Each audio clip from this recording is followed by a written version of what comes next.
So I recently went to a car dealership to buy a car. Yes, I was there to potentially buy a car. And folks, I spent a couple hours at that dealership and discovered a treasure trove of shenanigans.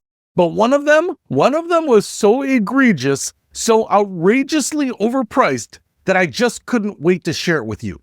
Now we're talking about VIN etching, not Vin Diesel, VIN etching. Now you might be wondering, what the hell is VIN etching? Don't worry, I'm going to explain all of that. And I'm also going to explain why calling it a scam might actually be too harsh of a word, but it's definitely a racket. It's exploitive. It's designed to confuse you and extract money from your wallet while providing you no real value. Let me give you an analogy. You know those gotcha TV news magazine shows, the one where they'll break something on your garage door, something that costs $30 to fix, and then send in some hidden cameras to see which different repair people charge. Some people charge the $30 and fix it. Some will say it's $700, and then others will tell you that you've got to replace the whole damn door. Here's the thing. If that guy charges $700 and your garage door actually gets fixed, but he replaced a bunch of stuff that didn't really need replacing, is that really a scam?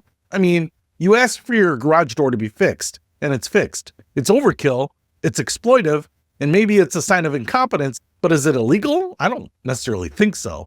That's kind of where I put VIN etching. It's in this gray area. It's not like they're lying to you or selling you something they're not actually doing. No, they're doing it, but are they selling it to you at a price that's completely divorced from its actual value? Yes, absolutely. And that's what makes it feel like a scam, even if it technically isn't one. Let me walk you through what happened to me at this dealership. I'm looking at this car, right? And they come back with the final price. And the final price is $10,000 over MSRP. $10,000. And buried in that price was this line item that just jumped off the page of me. $1,275 for VIN etching. And I'm standing there thinking, this has got to be the modern version of undercoating. This is the new rust protection, the new clear coat protection. You know, the services from the past where they probably didn't do anything and there was no way for you to ever really verify it, but you had to get charged for it anyway. Well, VIN etching is the legitimized modern version of that scam. So what is VIN etching? It's actually pretty simple. VIN etching is when you take your car's vehicle identification number, the VIN, that unique 17-character code that identifies your specific vehicle, and you etch it into certain parts of the car. Usually the windshield, the back window, sometimes the frame if your car is a separate frame, or even the catalytic converter these days. Damn thieves. And you can do this in a bunch of ways. Hell, you could probably take a nail and scratch your VIN into your glass or your catalytic converter if you wanted to, but the professional way to do it is using either a stencil with etching cream, kind of like an acid, or a handheld laser engraver. The theory behind this is if your car gets stolen and the thief wants to resell it, they're going to have to deal with that VIN number etched right there on the windows. They can't just rip off the VIN plate from the dashboard and slap on a new one. They'd have to replace all your glass, which would be expensive and time-consuming. So supposedly this deters theft. Now, does it actually work? Personally, I think it's kind of dumb. Because if I'm a car thief and I'm going to go to the trouble of stealing your car and swapping out VIN plates, why wouldn't I just replace your windshield with a $50 piece of glass that I got from the junkyard too? If I'm already committing grand theft auto, I'm probably not too worried about swapping out some glass as well. And that's the thing, on most normal cars, VIN etching is obvious. It's easily removable. It's a security benefit that is massively oversold. Now, I grant you this. VIN etching probably made more sense back in the day when you could etch it somewhere that's really hard to find, like if you had a rare Ferrari and you secretly etched the VIN underneath the passenger seat rail or somewhere obscure, then yeah, maybe you have that gotcha moment if the car got stolen. But on a Honda Civic or a Toyota Highlander where the VIN is etched right there on the windshield for everyone to see, come on, I doubt it does anything. But according to automotive security expert Christopher Schoten, thieves looking to steal cars for parts are rarely deterred by VIN etching. And think about it, cars are typically stolen for 3 reasons. 1, joyriding, and trust me, a joyrider doesn't care if your windows are etched. 2, chop shops, where they're interested in powertrains, rims, tires, battery panels. There's not a big market for glass with a VIN etched on it. And 3, shipping the car abroad, where the new owner in another country won't really give a rip if your VIN number is etched on the glass. So the effectiveness is questionable at best. But here's where it becomes a real racket for the car dealership. When they presented that $1,275 charge to me, the dealership told me that the automaker requires them to do this. They have no choice.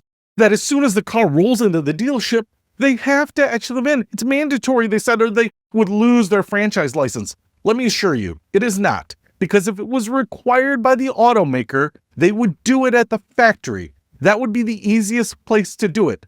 Add another 6 seconds to the assembly line time and have the VIN etched right there. Why would they distribute this mandatory task to thousands of shady dealerships across the globe? And maybe they don't do it. And then what? Your whole policy is violated and what, you're going to stop selling cars? No, they're not. It doesn't make any sense. So no, it is not required by the automaker. Otherwise, the automaker would do it. Now, do dealerships actually etch the VIN as soon as the car arrives? I'm sure they do. I'm sure they want to be able to say, sorry, it's already been done. We can't take it off. You have to pay for it. And that's the real scam. If you're a private consumer and you go to an independent business or a body shop to have VIN etching done, it's going to cost you anywhere from $20 to $100, maybe $150 at the high end. And the reason it costs that little is because it takes about 4 minutes to do, because I've actually done it before. You print out these little stencils. They look like they're on drywall tape. It basically cuts out a little stencil of the VIN number. Sometimes it even cuts out the automaker logo. And then it's just like a little bit of silk screening painting on a shirt. You just put that tape where you want to etch the VIN. You paint a little bit of this etching acid on it, almost like painting a fingernail. You wait a few minutes, you clean it off. That's it. The manual labor is minimal. In fact, this would probably make a great side hustle because it's so easy to do. Some people I've seen have just a little handheld laser gun. They press it onto the body panel or muffler or whatever, and it goes zip, zip, zip, zip, zip, etches the VIN in seconds.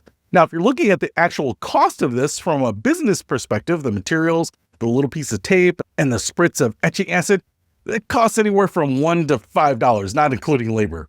$1. According to current market data, you can buy a DIY VIN etching kit on Amazon for as little as $10. Some police departments even offer free VIN etching. And yet, dealerships are charging anywhere from $200 to get this over $1,000, amazingly.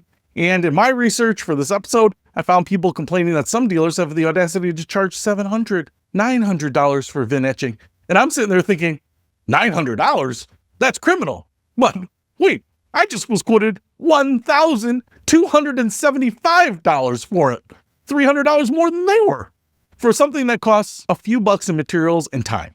So why do dealers do this? Well, it's virtually free for them. They have the kits. They do every car on the lot before lunch. Some lackey can knock out 20 cars in the morning. And then they throw this huge line item on your purchase agreement and you have to fight against it. And eventually, if you fight hard enough, they'll say, all right, we'll knock off $1,000. We'll only charge you $275 for the VIN etching. Or maybe they'll eat the whole thing. And you'll feel so good about yourself for beating them down on this $1,300 line item that you'll probably say, oh, all right, just let the other stuff go. But all they really did was do $3 of work and let you beat them up over it. And they're going to get you on every other line item that's equally inflated. You know what this reminds me of? Back in high school, when I debated on the high school debate team, we had a term, and it wasn't a technical term, but everyone used it. It was called a time suck. When you're debating someone and you have a weak argument, you throw it all out there, just absolutely anything you could think of so that the other team would have to waste time addressing it, even if your arguments were absolutely stupid. The whole point was just to waste their time, suck the life and energy out of their arguments. That's exactly what VIN etching is at the car dealership. It's a red herring, a distraction. They want you arguing over this ridiculous $1,200 charge, so you're not focused on beating them down on the actual price of the car or getting it under invoice or negotiating the stuff that really matters to you. Seatbelts, keys, floor mats, glass. And it works because after you've gone back and forth with them 3 or 4 times over these nickel and dime stuff, you just want the deal done. You're exhausted. You're ready to sign everything. You're a liar, Mr. Gustafson. You're a fucking lawyer. Oh, I love that scene from Fargo. That's what they want. They want to wear you down until you give up. And here's the truly infuriating part of the whole thing. The FTC, Federal Trade Commission, knows about this. In fact, they finalized something called the CARS Rule, Combating Auto Retail Scams Rule, back in late 2023, which was designed to crack down on exactly these kinds of deceptive practices, including misleading fees and unauthorized add-ons like VIN etching. The rule was supposed to go into effect in July 2024, and it would have saved consumers an estimated $3.4 billion and 72 million hours per year. Let that sink in, billion. But you know what happened? the National Automobile Dealers Association sued, and in January 2025, the Fifth Circuit Court of Appeals vacated the rule on procedural grounds before it could even take effect. So right now, dealerships can continue with these practices, and they will because they can. Look, I want to be clear about something. VIN etching isn't entirely useless. Some insurance companies like Allstate will give you a small discount on your comprehensive coverage if you have VIN etching. So maybe we're talking about a few to 5% off. So if you're paying, let's say, a couple $100 a year for comprehensive coverage, you might save a couple bucks. But here's the math. If the dealer charges you $1,200 for VIN etching and you save $20 a year on insurance, it would take you about 50 years to break even. I hope the car lasts that long. Spoiler alert, it won't. So here's my advice to you. If you're buying a car and you see a VIN etching charge on your paperwork, do not accept it. Ask them to remove it. Tell them it's optional because it absolutely is, despite whatever they tell you. And if they say, hey, sorry, we did it already, it's mandatory, we can't remove it, you need to know that's a lie. VIN etching is never mandatory. The FTC made it explicitly clear. If they claim the automaker requires it, that's a lie. If they won't budge, walk away. Seriously, go to another dealership, because any dealership that's going to charge you over 1,000% markup on a 3-minute service is going to screw you in other ways too. And if you actually want VIN etching, maybe you live in a high crime area or drive a high value vehicle or just want that small insurance discount, do it yourself. Buy the kit on Amazon, watch a YouTube video. It'll take you 10 minutes. In fact, maybe I'll make a YouTube video showing you how to do it. But the bigger picture here is this is why people hate buying cars. This is why people hate going to dealerships. No matter how nice the salesman is, no matter how easy they try to make the process seem, you know they're going to try to get you on all these hidden fees and add-ons. And VIN etching is just one of them. Trust me, there are others. Actually, when the guy asked me what my career was, I said, I create financial videos that try to help people save money and avoid scams. And apparently, he didn't give a rip, because about 10 minutes after that, I was being told I had to pay for VIN etching. It's a racket, and it's designed to make you feel like you've won the negotiation, when really, they just convinced you to pay for something else that was also worthless. Don't fall for it. I'll see you later.